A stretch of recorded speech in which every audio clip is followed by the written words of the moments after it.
So we're now on Daf Tzadiheo with Beis, and we're trying to finish Perek Vishay Nasui,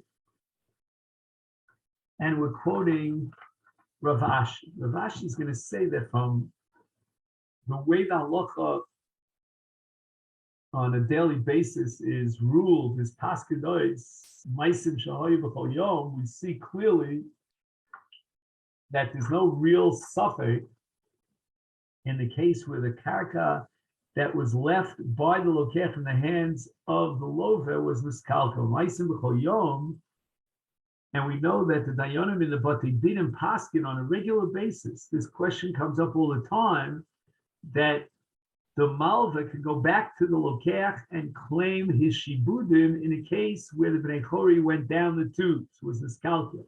Now, who gathered the mishkan lei pardeso lechafre?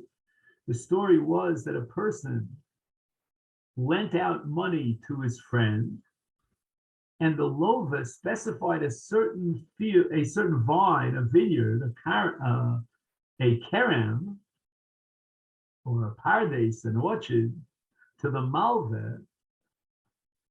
And the agreement was that for the next 10 years, the malva would year by year annually be paid back the chov. So the payment of the chov of the lova on the money that he borrowed from the malva would be in stages over the course of 10 years. And what does that mean?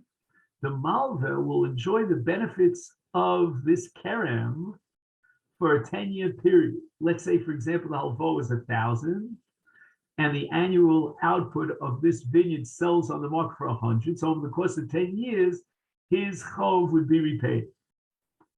And at the end of this 10-year period, the kerem, the vineyard, would go back, revert back to the ownership of the lova. And the lova doesn't have to pay for it because it's basically his. The lova is only paying back his chov through the payrolls that are produced by this vineyard, but the vineyard is his. But now we add another element into the equation, and that's called Kabbalas Achrayus, because every kerem has a certain shelf life, meaning it lasts for X number of years, and then it starts getting old and it doesn't produce anymore.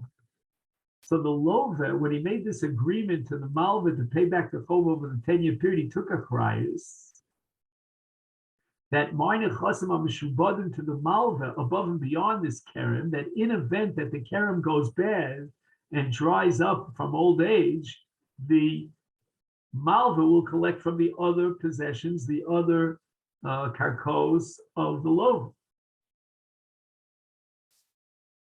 So the malva is guaranteed repayment of his chov mimanashach. If the kerem produces for 10 years without any incident, fine, he got paid back 100 times 10, 1,000. If, on the other hand, let's say 5 years down the line, which is exactly the case that we're going to discuss now with Kash L'chamesh Shonim, after 5 years, the kerem, so to speak, dies of old age and can no longer produce. And now at this point, the malva can collect based on a chrayus from shibudim. And in fact, there was a field that was sold by the lova to another lokeach. The lokeach says, wait a minute, I left you, Mr. Malva, I left you a karka, a kerem to collect from. And the Malva retorts, what do you mean? I can't collect from this kerem. It's already an alta kerem. It's not producing fruits. Also, the Rabbanim, because the Rabbanim passed it in favor of the Malva, and they wrote a shtar tirfo, which means they certified that the malva has rights to collect from the shubadim and rip the karka out of the hands of lokeach, even though the lokeach had a right to say, well, I left you this kerem. And the Gemara answers, that's again an exceptional case. Also, nami inu hu the afsid nafshayu. Why? The lokeach doesn't have a right to claim I acted the proper way and I had total faith in the fact that the malva would be able to collect from the bnei chori, because the lokeach is well aware of the physics and the botany that a kerem has a certain limited lifespan. And when you, Mr. Lokeach, purchased the karka, you knew full well that the possibility would arise that the Malva would have to be mamesh zchuyotav. He would have to realize his rights to collect from the shibud. It came into Aviyod, the Pardis of the Kish, Loi Boile Mizman. So Lokeach was not being careful. He went ahead and he bought a piece of karka, thinking that he has no problem because he could always point to the karka that's in the Bnei Chori. But that karka is asui liskalkel. Hilchus of the Gemara Paskin, Yishtadus Bnei Chori talks to the Mishavdim. As we saw in the claim of Rabbi Yemar to Rav Ashi, the Meisim B'Chol Yom, that we paskin that the Malva still has his rights to collect from the Shubadim, because the Bnei Chori were miskalkel, and we don't want the Malva to lose his rights to collect from Shibudim.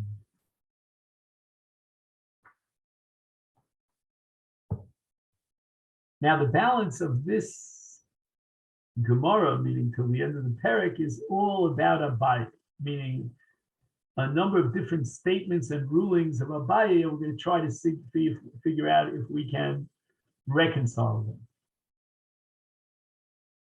Omar Abaye, a man says to an unmarried woman, "Nechasei lich v'achrayich leploni."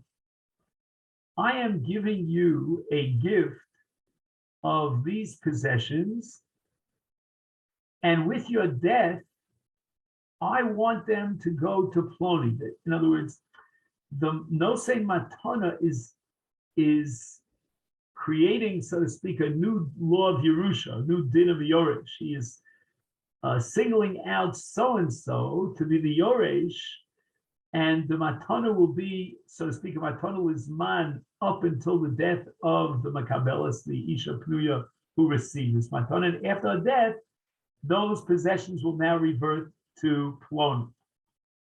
So just for the sake of making life a little bit easier for us in terms of communication, we're going to write down on the board that the word achrayich,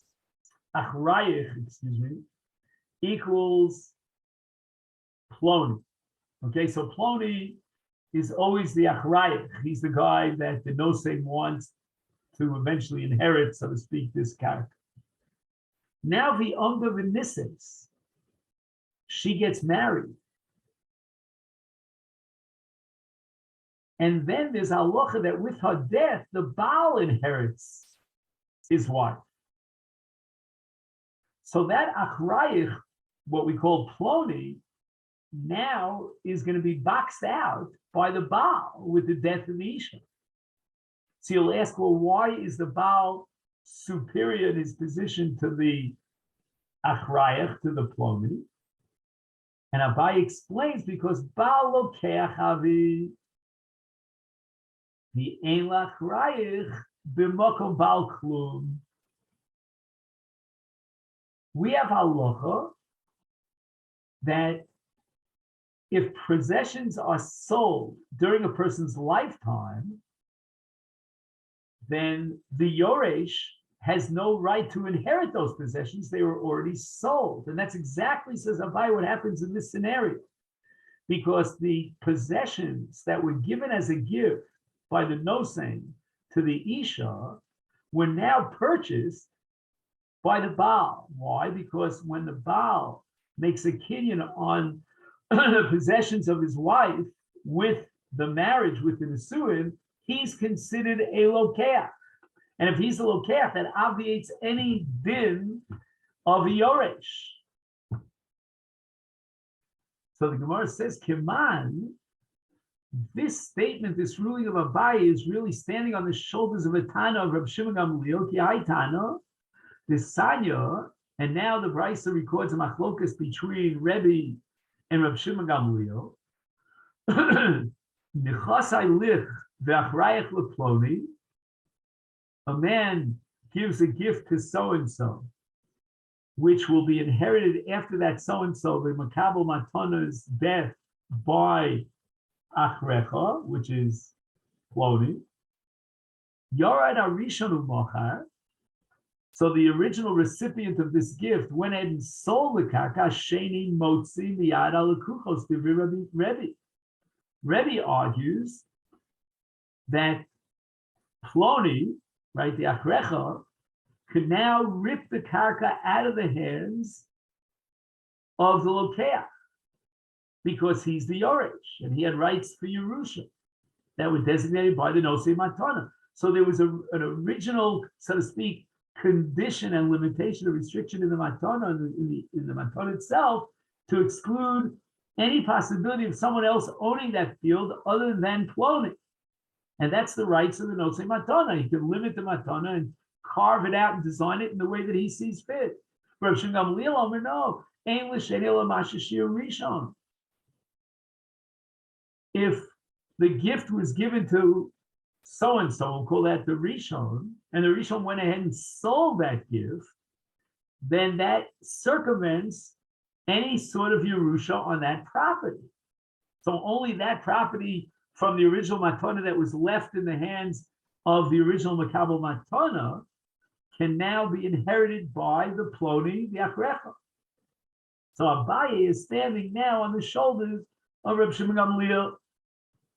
I have another statement of Abaye that contradicts this one. Because, now let's add a very important point. When Abaye says that a woman who gets married doesn't have to pay any attention to the fact that these nechasim were designated after her death for Ploni, and she's within her rights to get married and transfer over this karka to the husband in such a way that will undermine the rights of Ploni to inherit this karka after her death. And the question is, how could Abaye allow that? She should have made a t'nai when she got married that her husband would not inherit these nechasim. She's not going to give him rights to these nechasim that would undermine the rights of Ploni, because she accepted a matana and received it with that condition that Ploni would be the one who would inherit. So Amar Abaye, Ezu Rasha Arum, who's considered, this is a very bad appellation, a Rasha who's also very conniving, Zamasi ate. So Limkar bin Achasim, Kirab Shimon Gamliel. That someone who goes ahead and he sells the nechasim to someone else in a way that it excludes Ploni from inheriting that property after the death of the recipient. You're not allowed to do such a thing. So her answer is, Mi kamarti nase nises ta'ama. Abaye also agrees that she shouldn't have done such a thing. She should have excluded her husband's rights to undermine the Ploni and made an explicit statement and a limitation and a condition. But she didn't do so. Tinase nises ta'ama. Abaye says, okay, she's already married, and the Ploni, again implementing the psak, the ruling of Rav Shimon Gamliel, has no rights to inherit her because the Baal is considered the Lokeach Mishnah.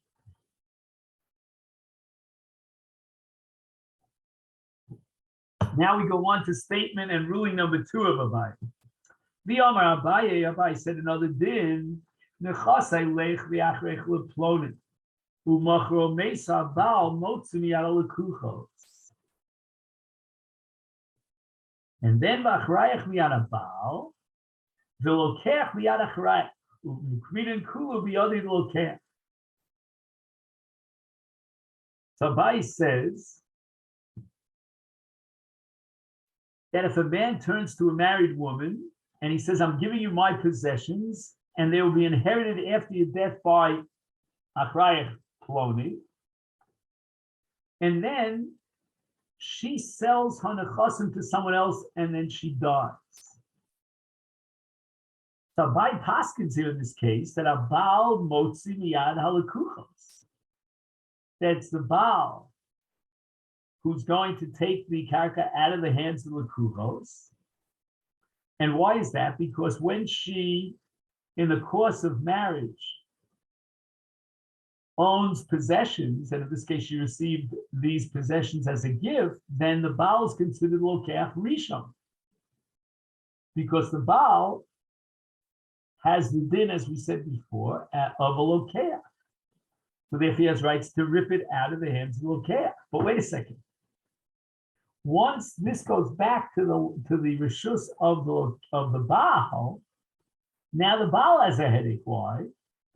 Because with the death of his wife, achrayach kicks in, meaning the original gift was given to her on the condition, on the understanding that with her death, Ploni is going to inherit these nechasim. So he's now going to take it from the Baal. In other words, the Nosein HaMatana had kavana when he gave it to this Nesua to exclude the Baal. But now what happens is the karka is in the hands of Ploni, and the Lokeach now rips the karka out of the hands of the Achrayah because he paid for the karka. He has a legal claim to the karka, and therefore we leave the karka in the hands of the Lokeach. And the Gemara is going to now analyze this later ruling of Abaye. Gemara says, "My shna mehadisnan." From our Mishnah, if a man was married to two wives, he sold his sadeh to a Lokeach.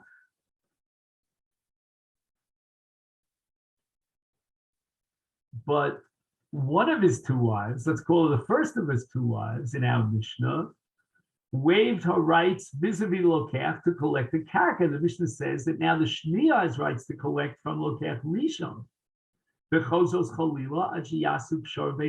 So why is it that in the case, the scenario of Abaye, the nechasim remain in the hands of the Lokeach? Why can't the Baal come now with his claim that he's the Lokeach Rishon because he, so to speak, purchased the karka with the marriage, which came before the sale to Ploni, and then once the Baal will rip the karka out of the hands of the Lokeach, then the Ploni will come and rip the karka out of the hands of the Baal, and then the Lokeach Rishon will rip it, and it's again going to be a vicious cycle. And the Gemara answers, Chasam, in the case of the Mishnah, we're going to use this Choseres Cholila principle because Islay Pseudo Lakula, everyone stands to lose over here. So we want to create a compromise which will limit the damages. But in the case of Abaye, there's only one person who's going to suffer a loss, and that's Lokeach who did Islay Pseudo, right? The monies were given as a gift to the wife. She didn't spend a penny on the gift. For the husband to make a claim that he's the Lokeach Rishon, but he didn't pay a penny for this gift. As far as the Ploni is concerned, he didn't pay a penny for the gift. He's inheriting it gratis. There's only one individual out of all the players in this scenario who took a loss, and that's the Lokeach. So the Rabbanan are going to establish in such a case that he's going to be Motzi Kesef. He's going to be Motzi the Karka because of the kesef that he spent paying for the karka, and that's where it's going to stand. We're not going to allow it to go to the next level, and the Baal is going to claim I'm a Lokeach Rishon, and he's going to rip it out of the hands of the Lokeach. Also, Rafram Amul Shmaite coming to the Ravashi. Rafram transmits the last ruling of Abaye to Ravashi, and raises the following question. Mi Amar Abaye Hachi, is it true that Abaye says that when the Nosein HaMatana declared Achrayach LePloni, and she sold the property and died, that the nechasim remain in the possession of the Lokeach? Right, that was the case where Abaye, in the last ruling that we had, refused to apply the principle of Chozos Cholila because he wanted to protect the loss of Lokeach.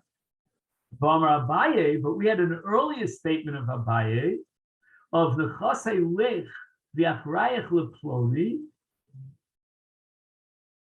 Again, someone gave a gift gratis to her on the condition that after her death, it would be inherited by Ploni.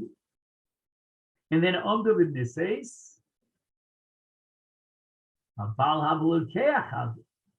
once she gets married and she's holding on to these gifts, these properties that she received as a gift,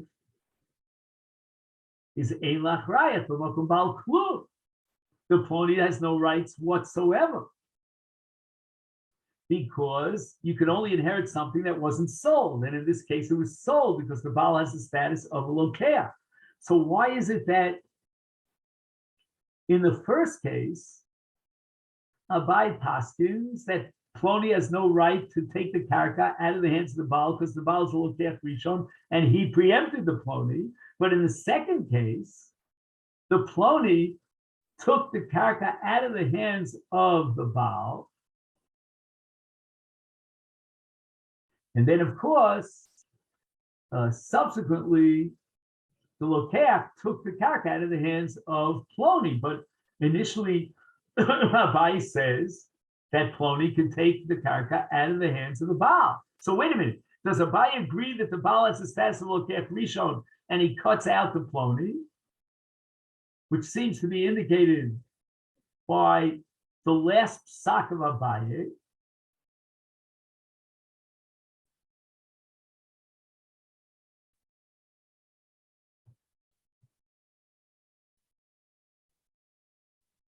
So again, let's just go over it. I use the word last, and it's a little bit confusing. In the earlier statement that we had of Abaye, we said that the Baal has the rights of Lokech Rishon to exclude the Ploni. In the later statement of Abaye that we learned just recently, we said that no, the Ploni could remove the karka from the hands of the Baal, and we're not going to allow the Baal to stand on his claim that he's Lokech Rishon. Amalei, so Rav Ashi responded to Rafron. Chasam, in the first statement of Abaye, where we said that the Baal is considered Lokech Rishon and he could exclude the Ploni, that's the Omer law, Kishi Pnuya. The man gave her a gift before she was married. And he never made a t'nai that the Baal should not be able to take the Nechasim.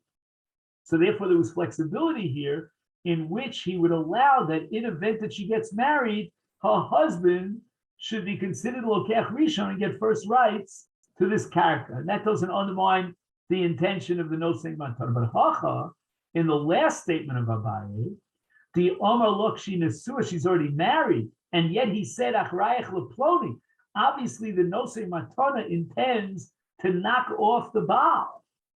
My Ka'omer Lo Achrayach Likni V'Balo Nikli. His intention was to exclude the Baal because she's a married woman. He knows full well that the Baal will take possession as a Lokech Rishon of the Karka, and yet he said Achrayach LePloni, meaning I want to exclude the Baal, and that he has rights to do in the context of his status as a Nosei Matan.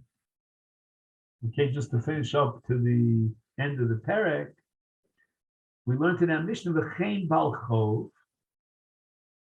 and now the Gemara is going to quote a Brisa to explain what does that mean V'chein Bal Chov. Tana V'chein Bal Chov Ushnei Lekuchos. So a man lent out money to his friend. The love had two fields, the total value of which was equal to the alfos. So each field is worth half of a mana. Let's say the amount of the loan was a mana. And now the love went ahead and he sold two karkos to two lekuchos. Each karka was worth a chatzi mana. And now the Malva writes to the second Lokech, Dinu Dvari Ein Li Imach. So now the Malva will collect the right. So again, the Dinu Dvari Ein Li Imach was done to this was formulated to the second Lokech. So the Malva now goes back and collects the Sadeh from the first Lokeach, because this would be the first Lokeach, he was not Mevater.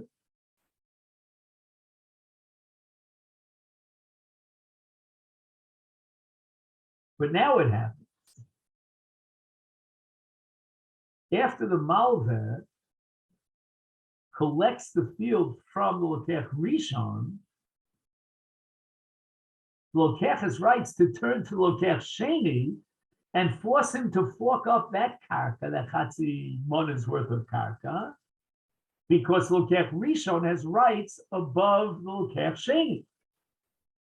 Now what happens is, the Malva goes back to collect the Sadeh from the Lokeach Rishon. Right? Because he didn't give up his rights to collect from the Lokeach Rishon. And now the Malva is going to end up with two Sados, the total value of which is equal to the value of Halva. But what's going to happen now? The Lokeach Sheni, vis-a-vis whom the Malva removed his rights of being Toreh from the Shibudim, now takes away the Karka from the Malva, and that's the second Sada. Because again, on the second Sada, the Malva had written Dinu Dvarim Eli Mach. Okay, now what happens when the Lokeach Sheni takes the Karka out of the possession of the Malva? Then we're again going to get involved in this endless vicious cycle. And Lokeach Rishon is going to have rights to collect from Lokeach Sheni, and then the Baal is going to have rights to collect from Lokeach Rishon. And then once the Baal collects Lokeach Rishon, Lokeach Sheni is going to have rights to collect. And it goes on and on and on. Another case where we need to come up with a compromise because of this vicious cycle is a woman whose husband owes her Eksuba Masayim Zuz. He owns two Sados. Each one is worth Mea Zuz.